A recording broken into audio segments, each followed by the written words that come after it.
Roman has served in every executive role at a Toastmasters club.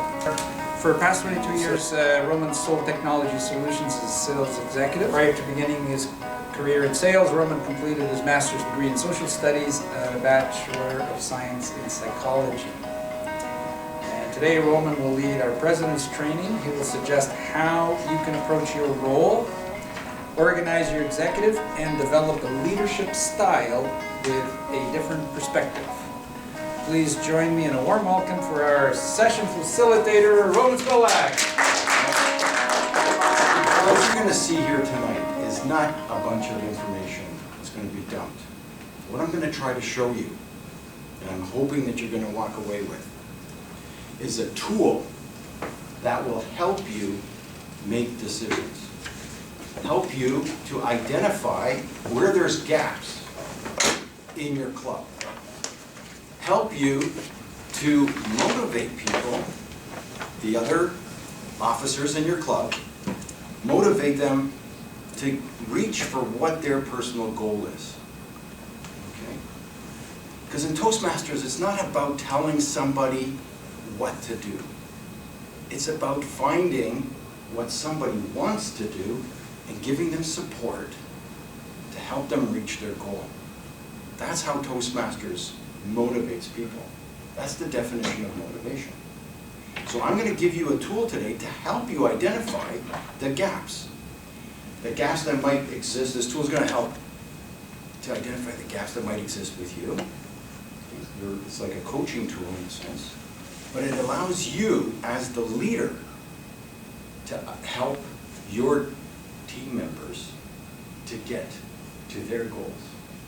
And ultimately, to get to the goals of the club. Does that sound fair? To understand how to calibrate what I've done so far to reach the goals that the club has set out. I think the first half is, there's a big uptake, big learning when you're doing the president. You may have problems with our clubs, may have problems with other executives, and this is a good time to understand how to deal with those problems to make sure that the club, that I satisfy the. I do encounter the role with quite a bit of problems in the sense that our membership is quite low. There's a high turnover. In addition, our executive officers are very small. There's about 3 or 4 of us who are taking on multiple roles, and that also happens at the meetings. The leadership role. In the meeting, we also have to take on multiple roles. So this is the biggest challenge for us, is membership recruitment as well as sustaining membership, and then bringing them over to the executive level as well. We did have a meeting, and we have plenty of ideas. We do have a strategic plan, but with the small numbers that we have, it's very difficult. Last year has been a struggle trying to re-energize people about Toastmasters because they're so insecure about their actual job. Toastmasters is voluntary, so it's taken a back seat to everything. I think is cooperation amongst the executive members. Somewhere we fail to understand each other. And also we are working on our membership right now because we are a college. So there are like students who have different timing issues and they have lectures going on, they have other activities.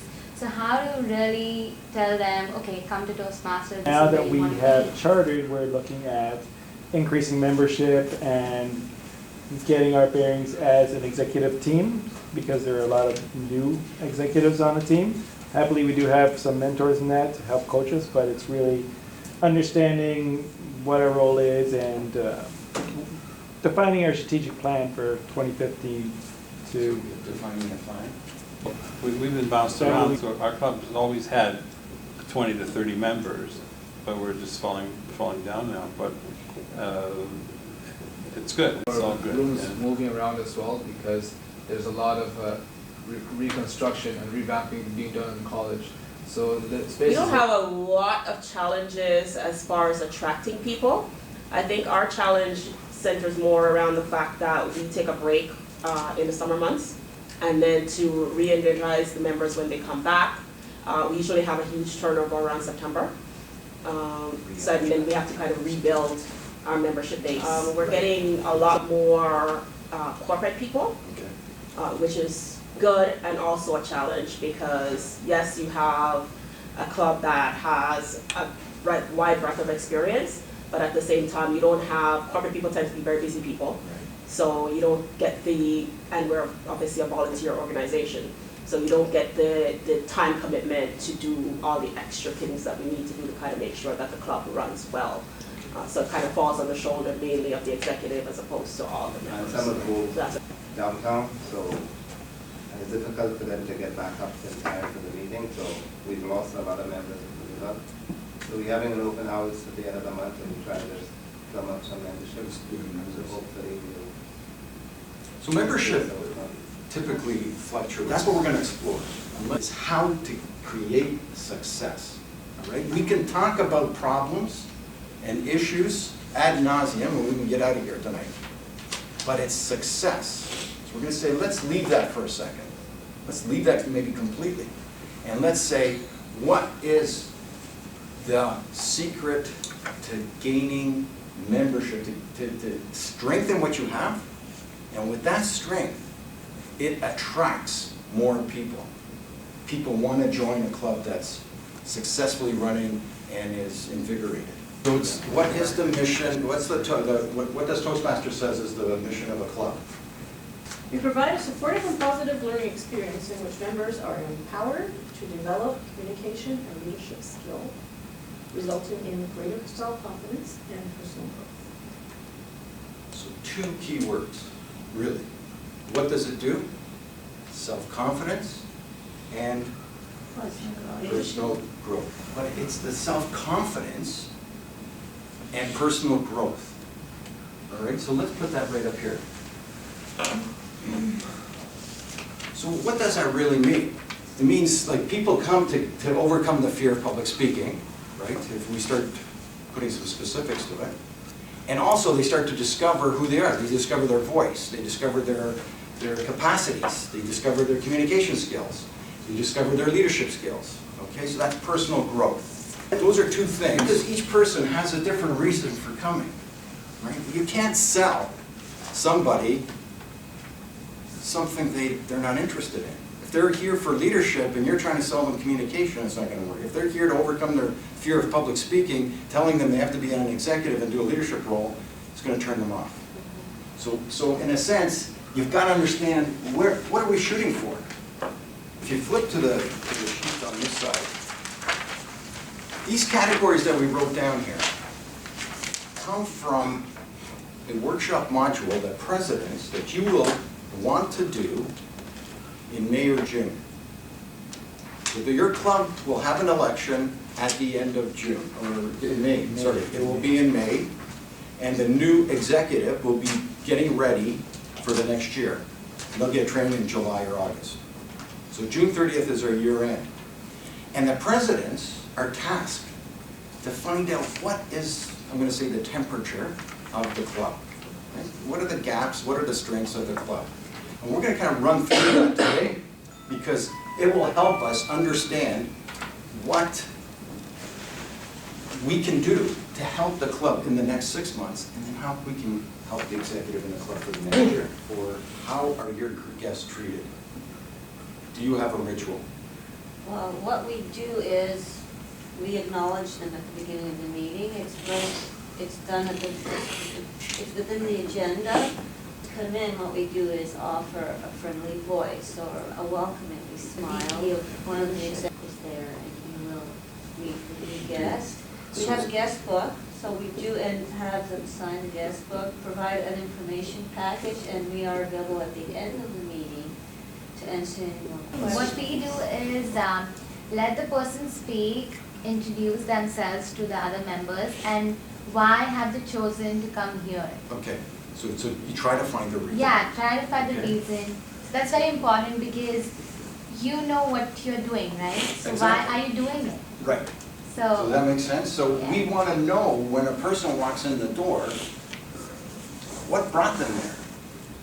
And it's also the first time to find out, are they there because they want to overcome the fear of public speaking? Or do they have to do presentation? Maybe they don't have the fear. They think they don't have the fear. Right? But they might want to say, I want to know how to do a presentation. A lot of times I've noticed, Right.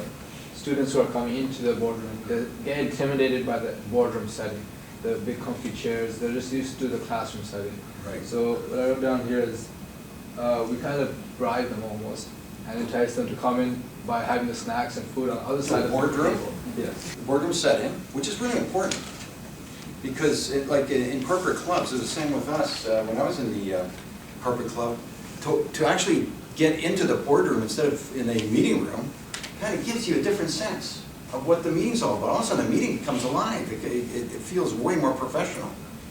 And it changes all the dynamics. All of a sudden, if you thought you weren't nervous, you get a little bit more nervous because now it's more presented. And you might take some snacks, right? Speaking in a boardroom is not a strange experience because you will have had that opportunity to practice it. And so it gives you that confidence walking into a boardroom and knowing that you're going to... Excellent point.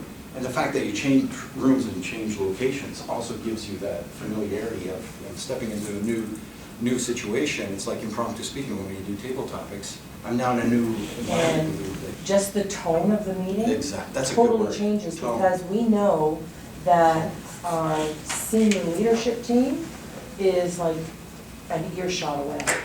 So if we're down on the 5th floor, it's more fun and Yeah. and more light and airy or whatever. But as soon as you move up on the floor, we all So, joke that there's a lot of coke. let me interject for a second. So like you're walking into the room, the Toastmasters are coming in, there's that buzz, right? You're setting it all up. And who should walk? The president of the company, right? Directors of the company. People that your bosses are reporting to, or maybe you report to, are walking by and seeing who's in the room. You might invite one of them in that kind of a scenario, just elevates the tone. That's a good word. The tone of it. You got it right. Thank you. We have a list of all the members, where they're located, the department they belong to, and their extension. So after they leave the meeting, they can look at it and go, oh my gosh, so-and-so in my department is a member, and there's that connection. We really don't do that in the community clubs.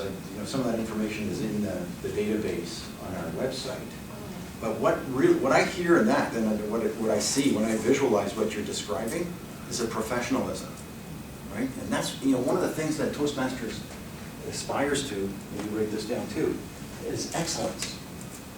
Like the more you make things look professional, even though we're a volunteer organization, the fact that the email I sent to you before you came here, it's a little bit of the professionalism, but it's there, and you knew that there's something happening here tonight. It adds for that professional element. And that's part of excellence, which is what we're aspiring for in the highest goals. Quality, right? The good quality. A club that's got good quality attracts people. How do you integrate the new member into the life of... Wonderful ceremony. Thank you. So you do, you have a ceremony for bringing people on board. And also And make too, them feel- the members at the club also do the pledge to the new member. Right. And the mentor is assigned and given a copy of his responsibility Okay. at the induction. Okay. We recently So- started doing that ceremony in my term. We didn't do it before as a club.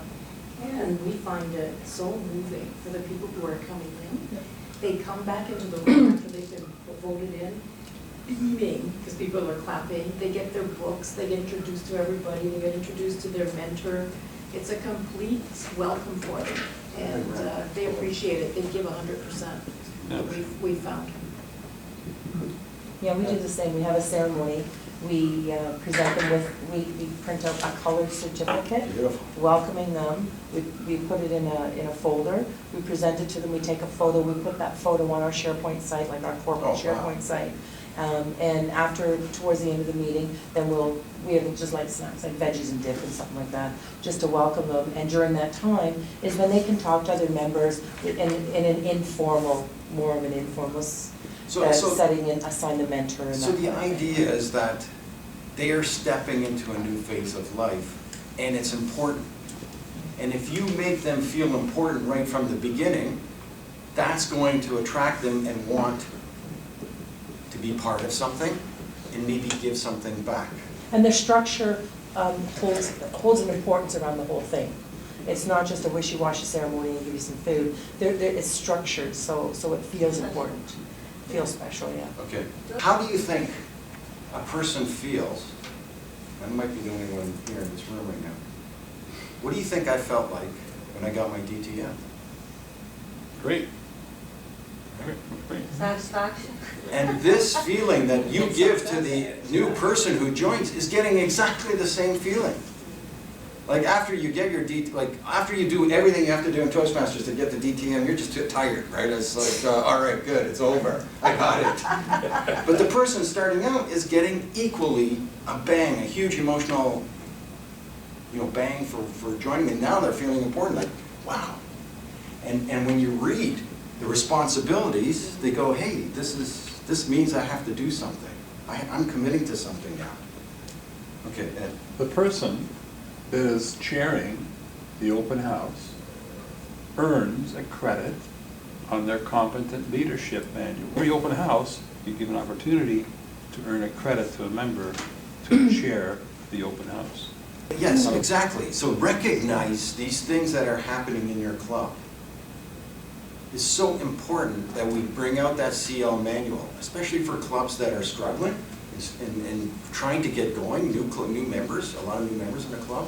That CL manual forces people to say, oh yeah, here's a few things. It doesn't tell you a lot, but it gives you a few tips on what you're supposed to do for that role. But once it gets going, then it makes sense. And then you get that CL. How else are you going to get to a DTM if you don't, you have to complete that CL.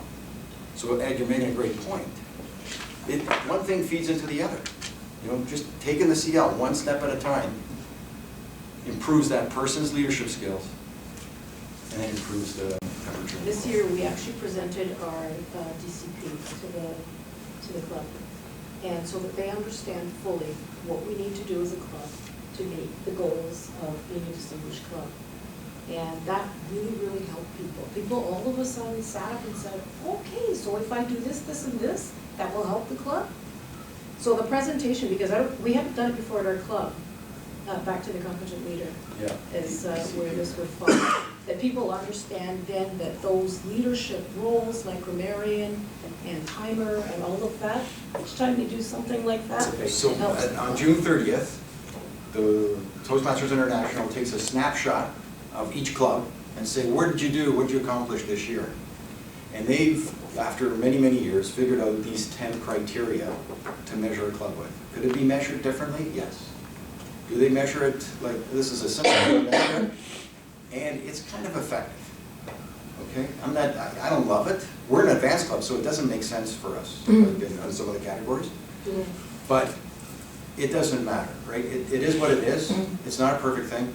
However, getting 9 or 10 and being President's Distinguished is a treat, and you get a ribbon at the end of the year, and your club amasses, I'm sure you guys have 50 ribbons for being around for 50 years, for reaching these points, right? So this is kind of like a check mark, check box, and it kind of measures, like I said, the temperature of the club. We actually use it as an acknowledgement thing too.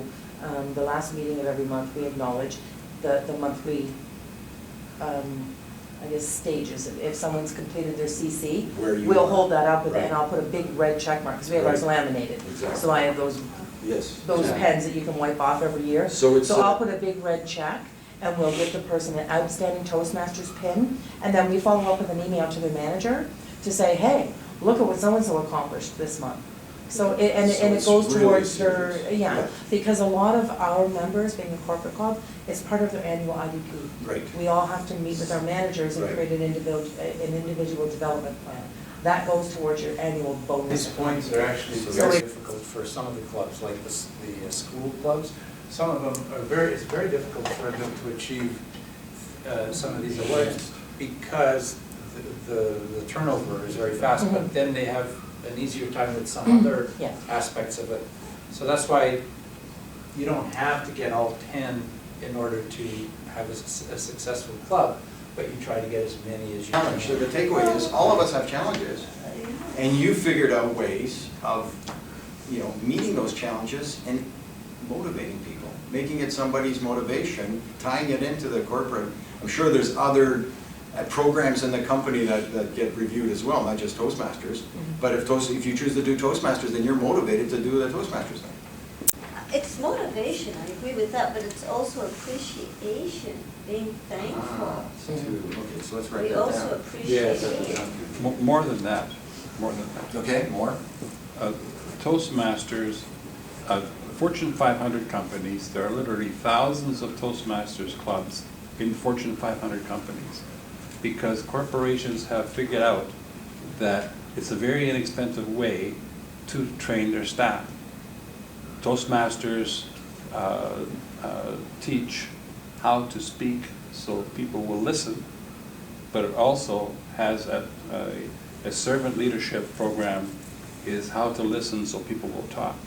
Because corporations depend on the strength of their management team, of their team leaders, and they have to be able to communicate with their staff. Because the old days of being a dictator and keeping your employee happy, that's all over with. And they realize the important role that Toastmasters plays in these Challenge corporate going clubs. forward in our corporate cultures and in our businesses, and if you want to be an entrepreneur, is how do you innovate? How do you create? And how do you make change, effective change? You know, change that really makes sense so that you're profitable and you're successful.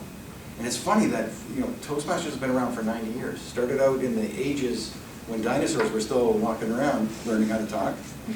And why is it still around? It's because it's a self-paced program. It's a program where you're developing on your own. You're developing the skills that you need to develop. Nobody's telling you what to do. You're doing it. You're discovering you know, the things you want to develop on your own. As we said at the beginning, people have their interests, what it is that they have a passion for, that they want to work towards.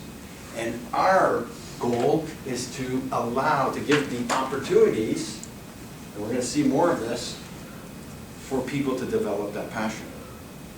Does that make, that's basically what you're saying? Toastmasters helps the edge that you're going to make a right impression.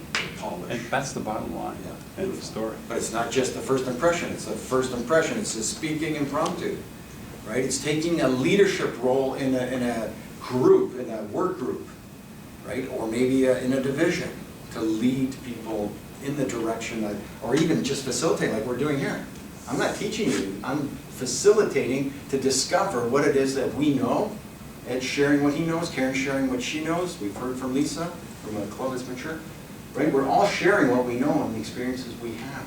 And that helps for the innovation, the creativity, discovering things on the edges that people will bury because they're afraid to say.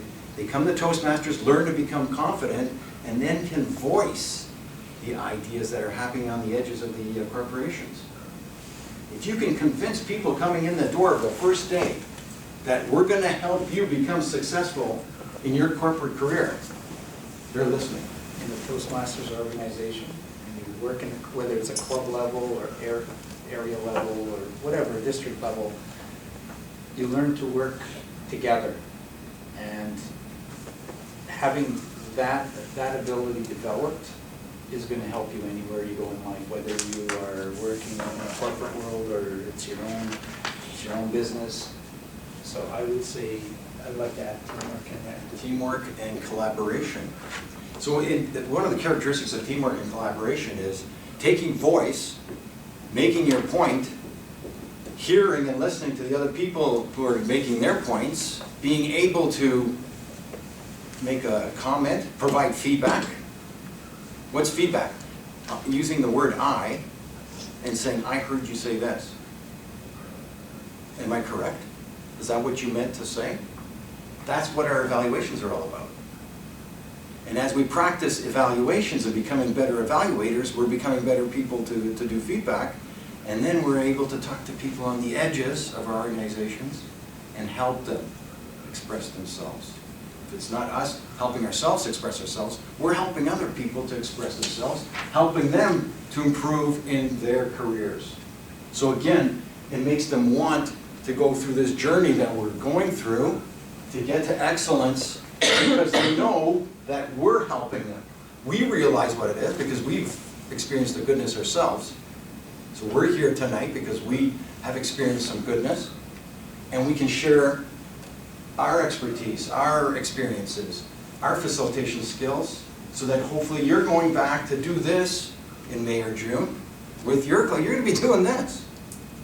You're going to be teaching the Mojo tool to your club members so that they're going to want to do this all the way to excellence, to appreciation, to reach these beautiful goals, quality.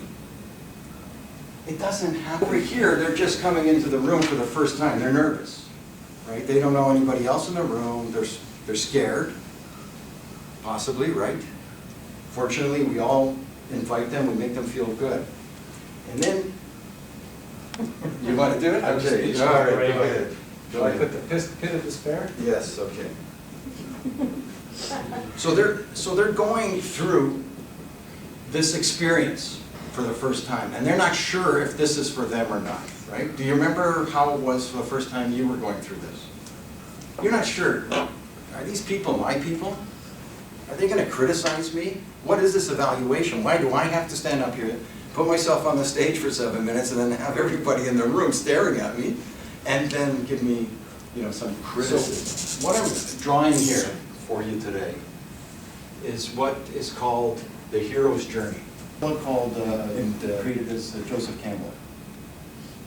And Joseph Campbell was an anthropologist in the States. He's passed away, but an anthropologist in the 50s, 60s, 70s. And he analyzed, he's an anthropologist, so he studied myths and stories from all kinds of cultures, India, Asia, China, not just North American. And he discovered basically a formula. He said all myths are based on the same formula. And we've just been mapping out that formula here. The Toastmasters journey falls into the same formula that all myths, archetypes. And it basically starts with kind of a first impression, what they call a calling, a vision of what's possible. So kind of an awareness. Somebody finds out that there's a poster and there's a Toastmaster club. It's all fuzzy. And they get excited for a split second. They say, wow, wouldn't it be great if I could just stand up in front of people and talk like a madman, like JFK? So it's kind of a high at this point. And then they're going through a curve where they're starting to feel that fear and that reservation.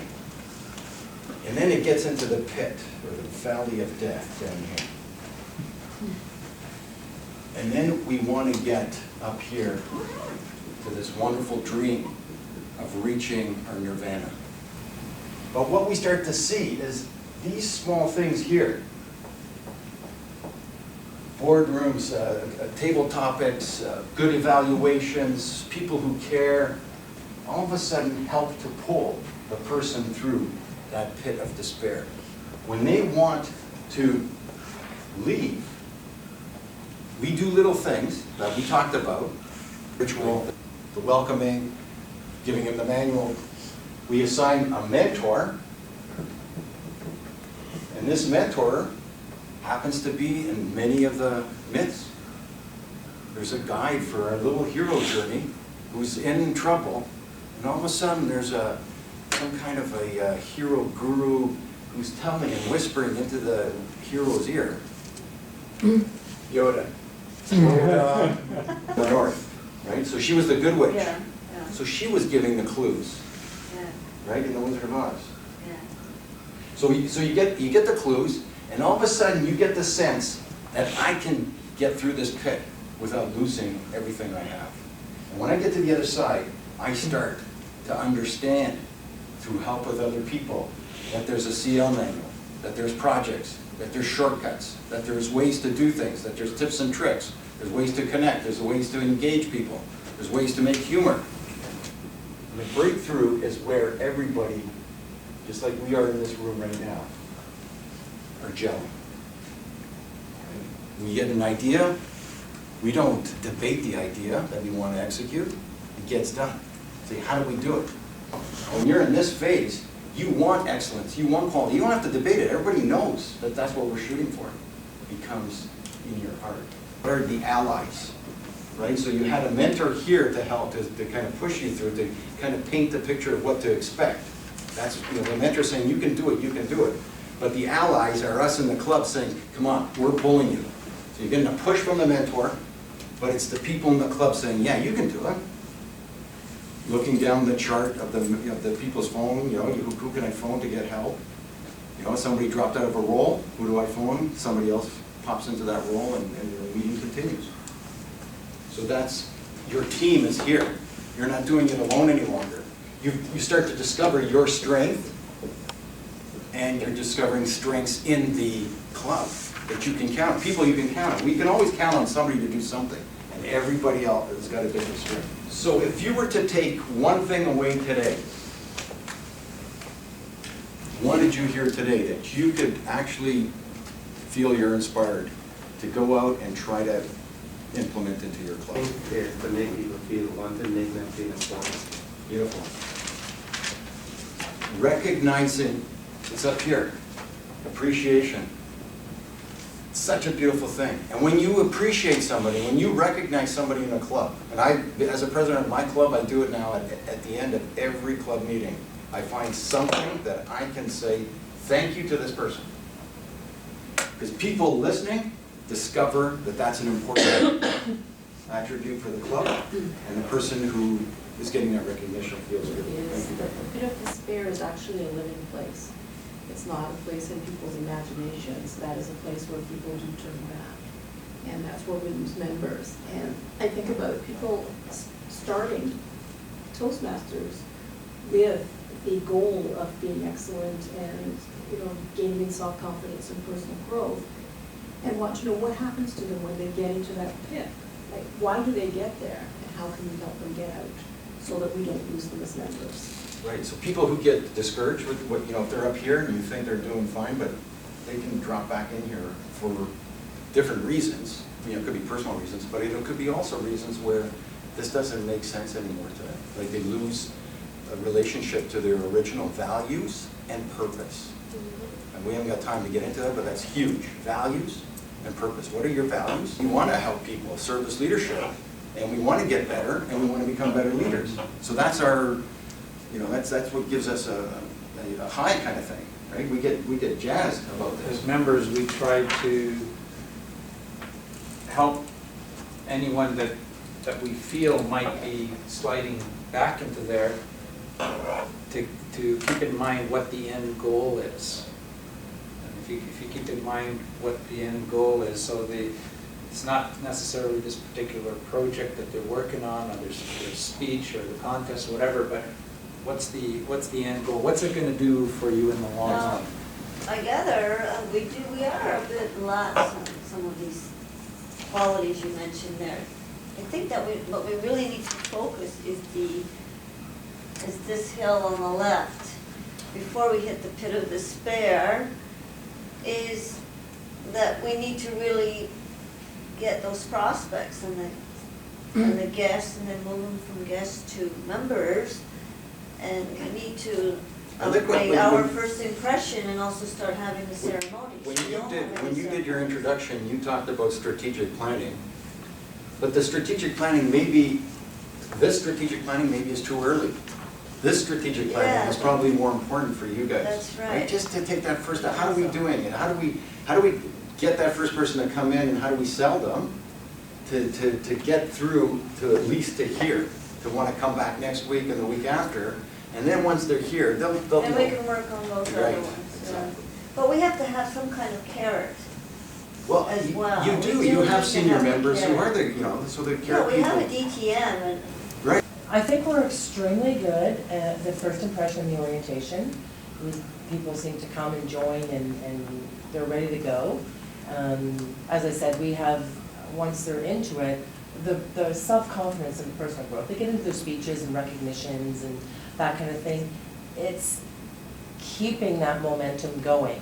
Right. What I find is we're quick at the first two. We're really good at the last one. It takes a long time to get through here.